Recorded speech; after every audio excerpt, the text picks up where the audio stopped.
So, our topic for today ay tungkol po sa paglalagay ng channel trailer. So, ano ba yung benefit po ng channel trailer? Ayan po, kung mababasa nyo, channel trailer is a video designed to help people quickly learn about a YouTube channel. Ayun. So, start na po natin kung paano yung paglalagay nito sa ating channel homepage. Double check lang natin kung naka-check na yung desktop site natin para sa mobile phone users po. Punta muna tayo sa profile picture and then press nyo lang yung YouTube Studio. Dito na tayo sa YouTube Studio dashboard and then dito sa bandang left side, ayan, i-scroll natin. Hahanapin natin yung customization. So, doon tayo pupunta. I-press lang natin. So, nandito na po yung channel trailer for people who haven't subscribed. So, yung trailer natin.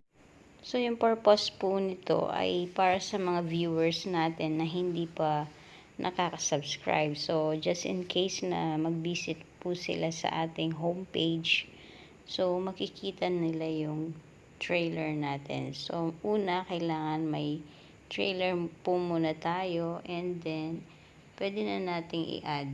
Ayan. Pag nandyan na siya sa mga video, i-search lang natin.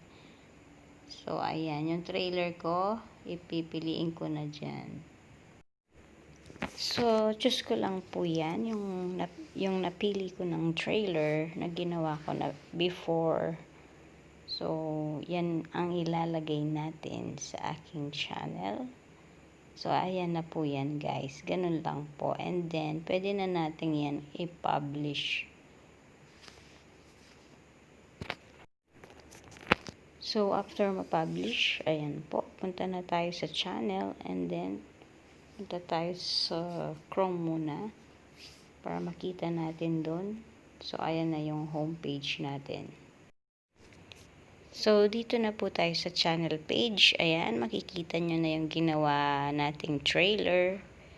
So, yan na po yung aking home page. Ayan, nandyan na yung trailer. And then, naka-organize na rin po yung aking mga playlist per section. Ayan, kung may tanong po kayo or comments or suggestion, pwede po nyo i-comment lang dyan sa ilalim. Maitapik din po natin yung inyong mga katanungan.